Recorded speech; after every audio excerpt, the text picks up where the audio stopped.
Hi everyone, welcome to this tutorial about adverse selection. We are going to go over a series of statements and tell whether they are true, false, or uncertain in light of the adverse selection phenomenon. First, a quick reminder about what adverse selection is about. Adverse selection is the consequence of a situation where one agent or several agents have hidden knowledge about something related to the transaction they are making. So, if you think about the perfect competition conditions, this time we are violating the perfect information assumption. Here, information in particular is going to be asymmetric in the sense that one party will have all the relevant information, whereas the other might not have access to all of this information. With the market for lemons, we saw that because of this gap between information, the outcome might be less than Pareto efficient, and sometimes we might even witness a total market failure. Let's start with the first statement. Adverse selection is a market failure that occurs when individuals have information about the good that they sell but cannot communicate this information to the market. Well, that's true. It's pretty much the definition I just gave. If you think about the lemons market, the fact that owners of good cars, peaches, cannot sell their high quality cars constitutes a market failure. The problem these sellers face is that they know something about the car which buyers care about, namely the quality, but cannot credibly communicate this information to a buyer. And the credibly communicate is very important here. A seller will always say that what he sells is a very good quality product. He will never say that what he sells is a bad quality product. Because sellers will always say that, whether they sell a high quality product or a low quality product, buyers cannot believe such an information. This is not credible.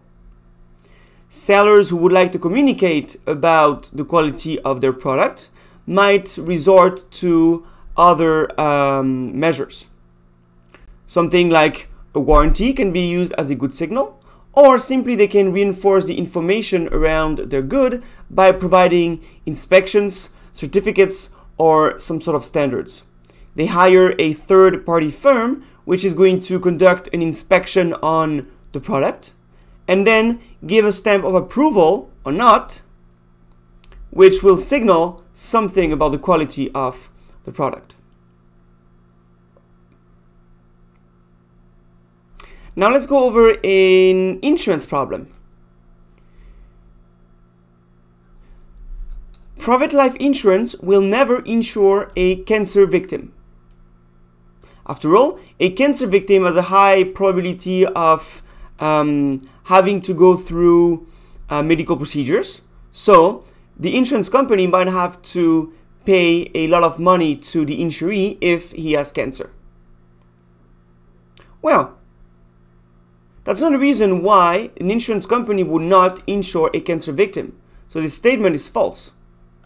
The problem is not that the customer is a low type customer, as in unhealthy, as in cancer victim, or maybe a smoker, or maybe a risky driver. The problem doesn't come from their type, rather it comes from the information that the insurance company has about the customer. So even if the medical record of an individual suggests that his probability of becoming sick is elevated, an insurer would still be willing to insure the individual as long as the company doesn't suspect him to keep other relevant information hidden. If I am an insurance company and I know that my customer has cancer, then I can choose the insurance premium accordingly. Of course, there's a higher chance that this customer needs to spend money in medical expenses, but the insurance company would then increase the premium to reflect the increase in the potential or expected costs. So The problem is not that somebody is a more risky type than another. The problem is that the company doesn't know about it. If the company knows and thinks this is the only relevant information, then the company will choose maybe a higher insurance premium, but it will be willing to insure a cancer victim.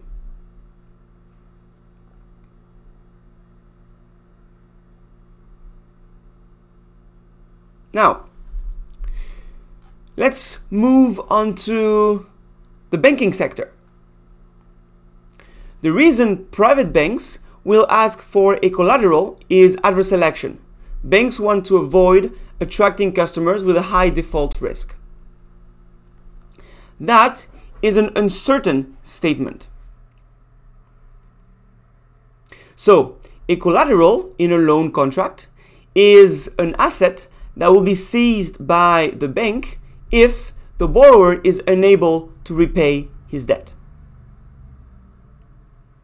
So if you go to the bank and ask for a mortgage loan, for instance, 25 years, 3%, you want to buy a house or an apartment, the bank might also ask a collateral as part of the contract in the form of maybe the actual good you plan to buy, to acquire. So if you buy an apartment, the bank can say, well, I'm lending you the money to buy this apartment, and if one day you cannot repay your loan, the apartment will become the bank's property.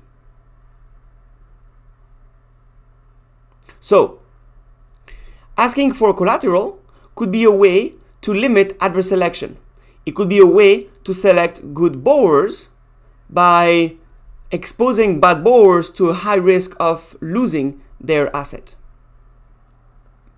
If a bank asks for a collateral to secure the loan, a borrower who is more likely to default will indeed find a loan less attractive than a borrower who is less likely to default.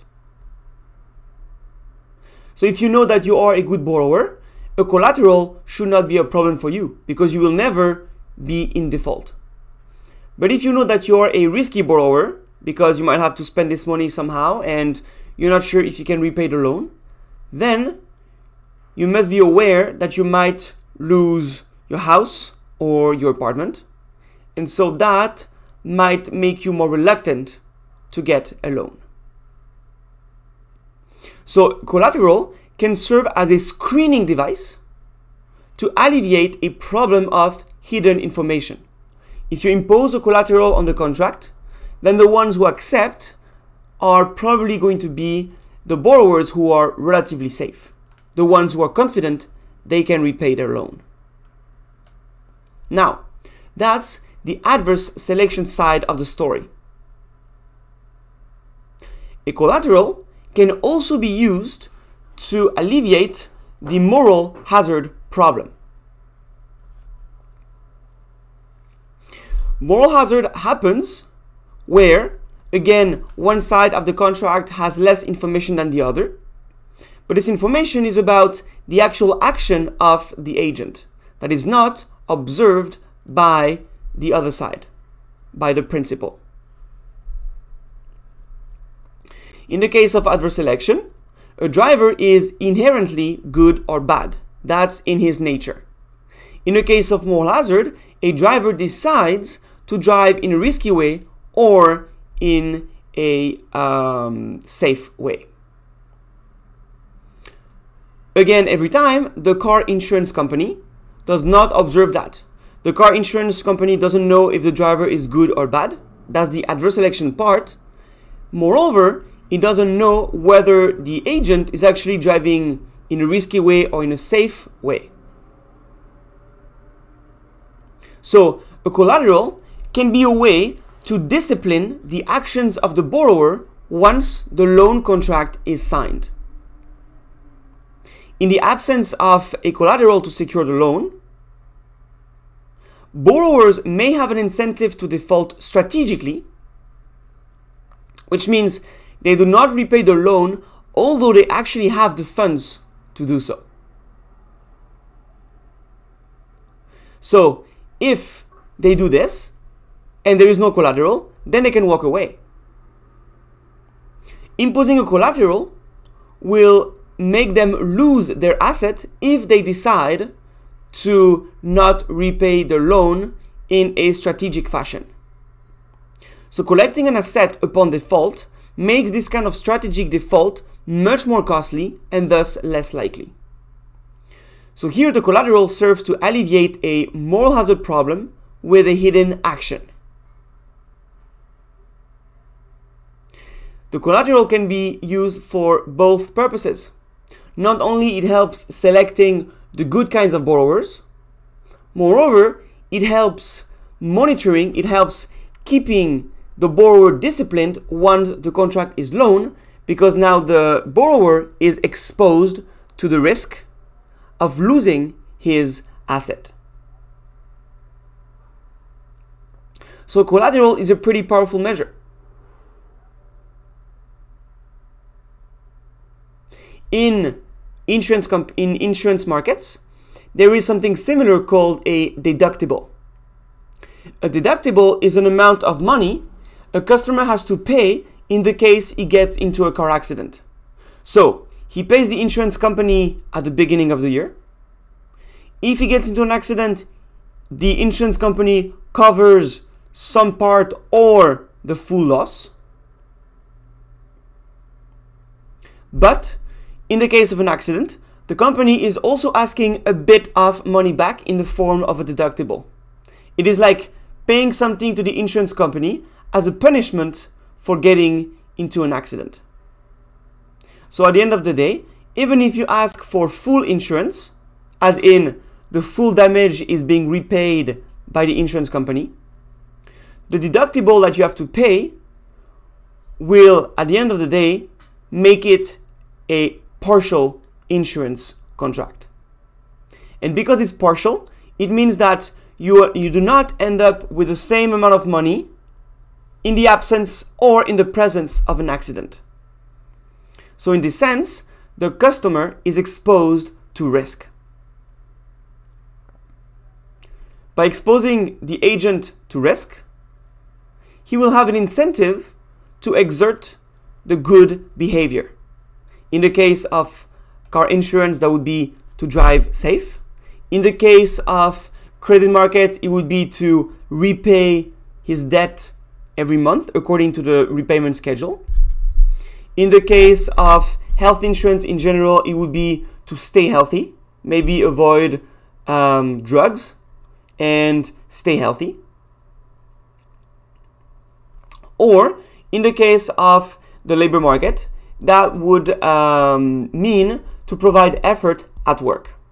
Work hard, pretty much.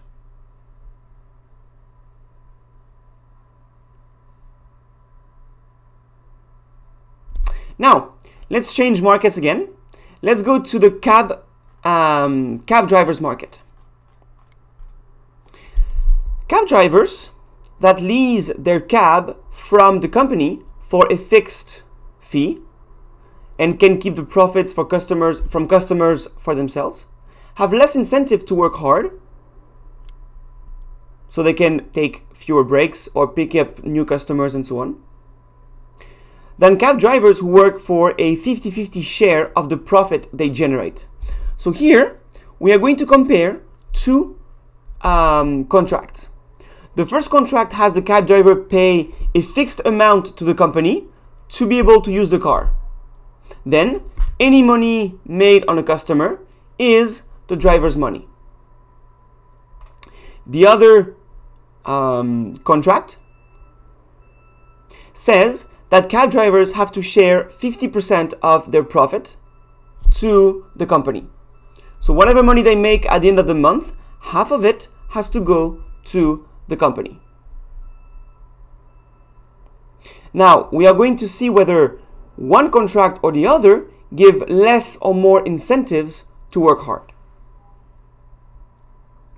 Note that this is actually a moral hazard problem.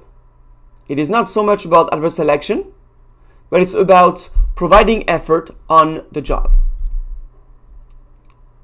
Well, if you think about it, you will quickly find that the answer is false.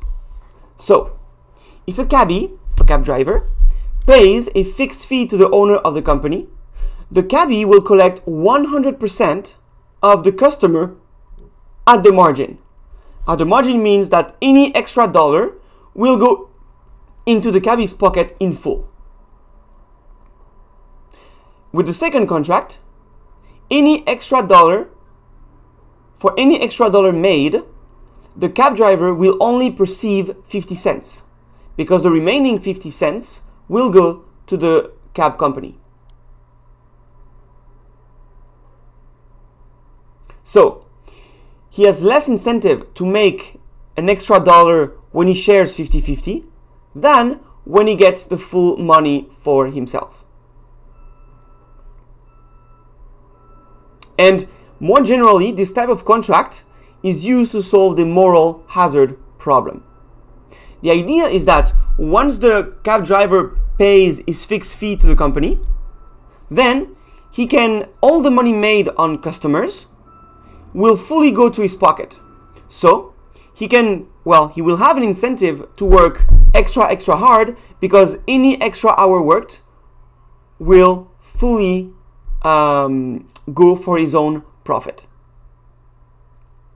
So the principal can hire an agent. So the principal will be the cab company, hire a driver, that's the agent, and claim a fixed revenue from him, fixed amount, like a rent. This way, the agent's revenue is any money made after paying the principal that fixed amount. We call this making the agent the residual claimant. He can claim the entirety of the residual after paying the rent to the company. So he earns 100% of the residual profit. And so the agent has incentives to work hard as any extra dollar made is for him, as opposed to just 50 cents if he is sharing with the company. It is a way to make sure that the driver is going to work hard. It is, of course, in the interest of the cab company that the driver works hard, because that car with the name of the company on it will be seen more often in the streets. So that's a good promotion tool, a good advertising tool. The company can just claim a fixed amount of, let's say, $1,000 a month from the driver. And then the driver has, after paying $1,000 to the company, can work as much as he wants and will perceive the full amount of money made.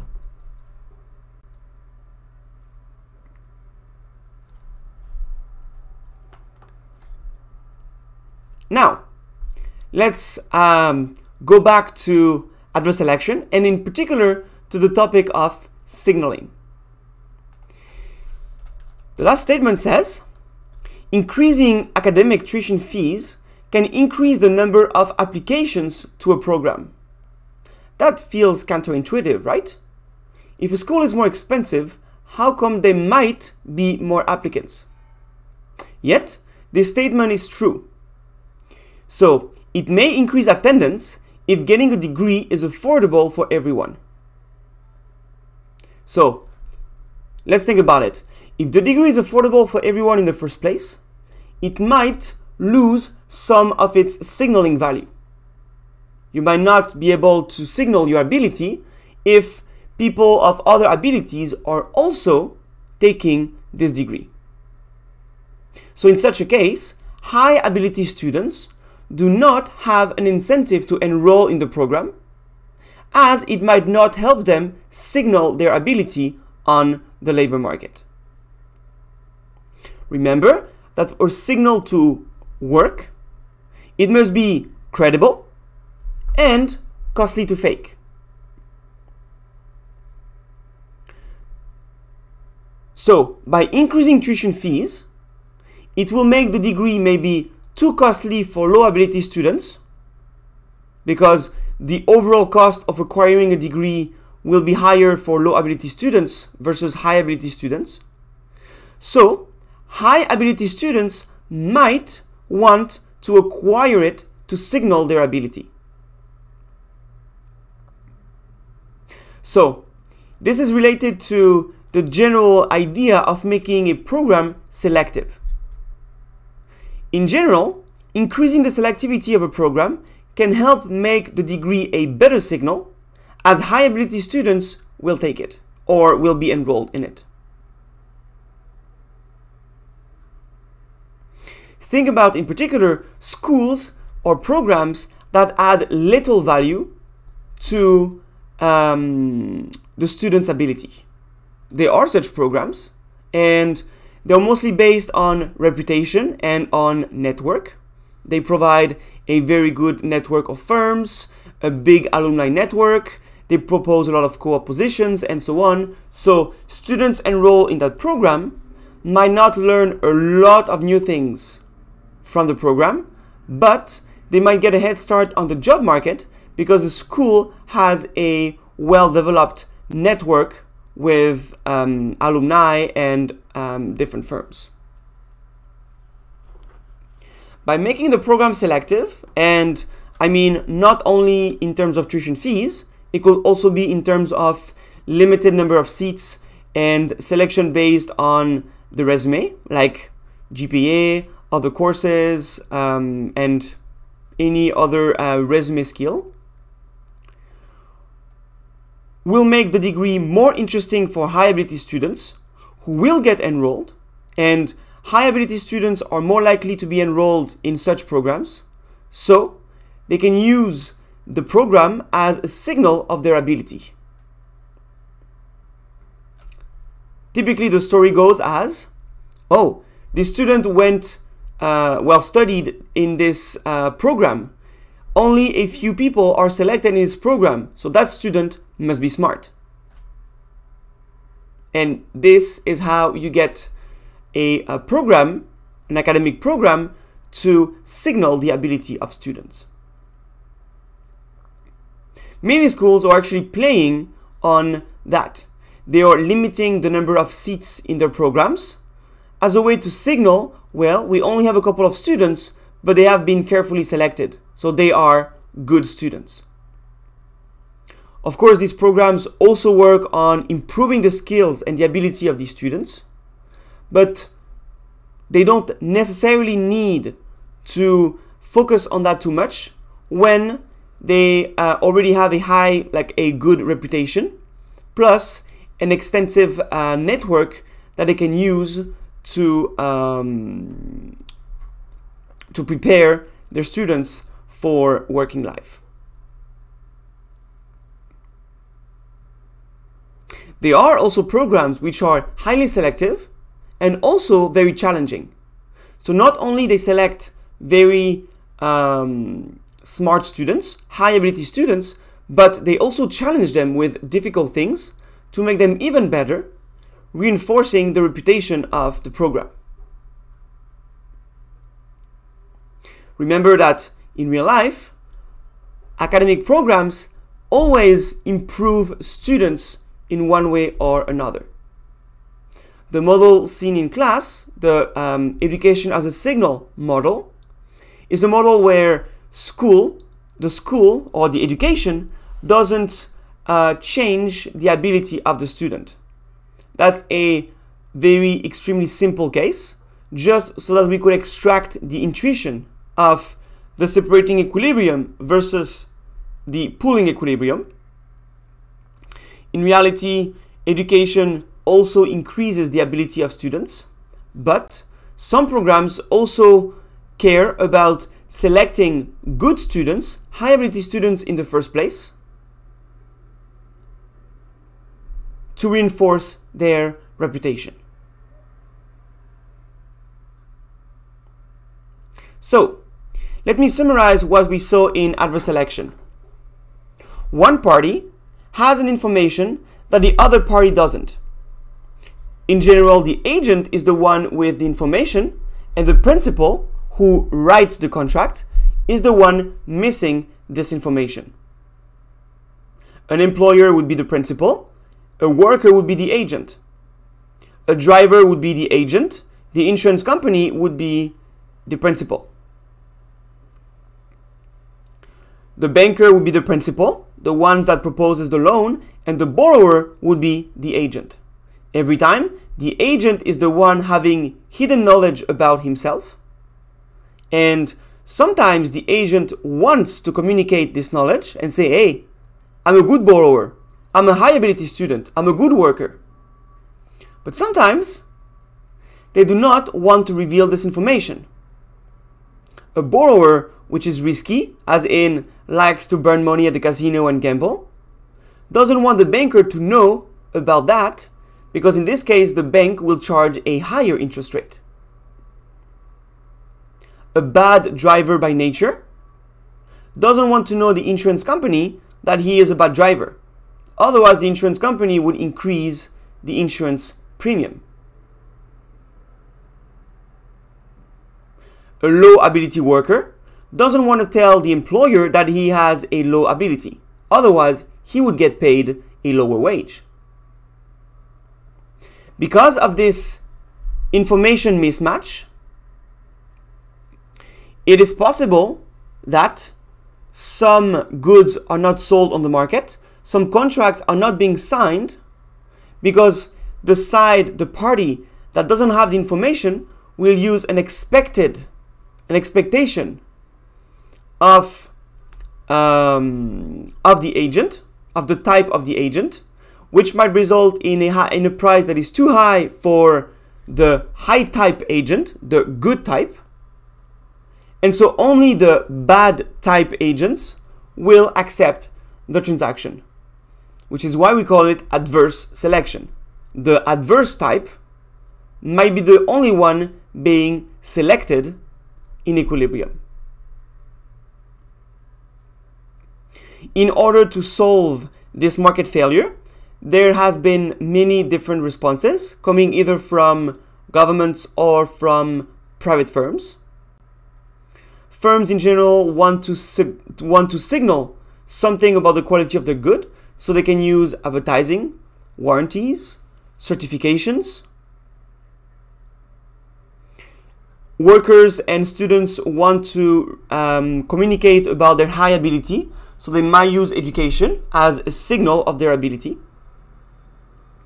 And governments sometimes just simply make things like insurance mandatory to avoid having only one part of the population being insured and not the other. By making it mandatory, everybody will have to be insured, whether they are the risky type or the safe type. Signaling doesn't always work. It has to be credible and costly to fake. You need these two conditions for a signal to be effective.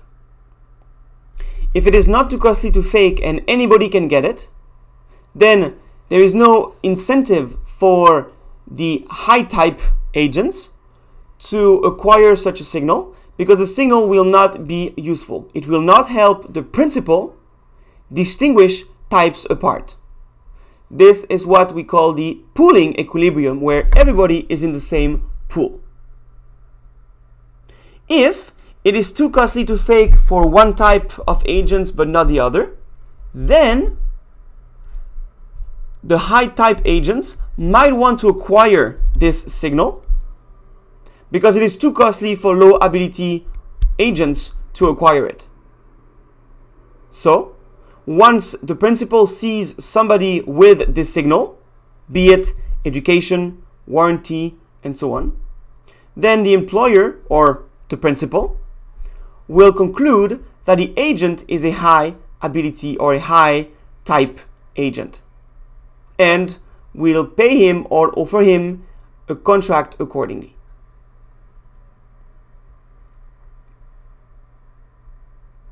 There are many other cases of adverse selection, and those are cases that you will probably encounter throughout your life. That's it for this tutorial on adverse selection. Have a good rest of your week and see you in the next one. Bye.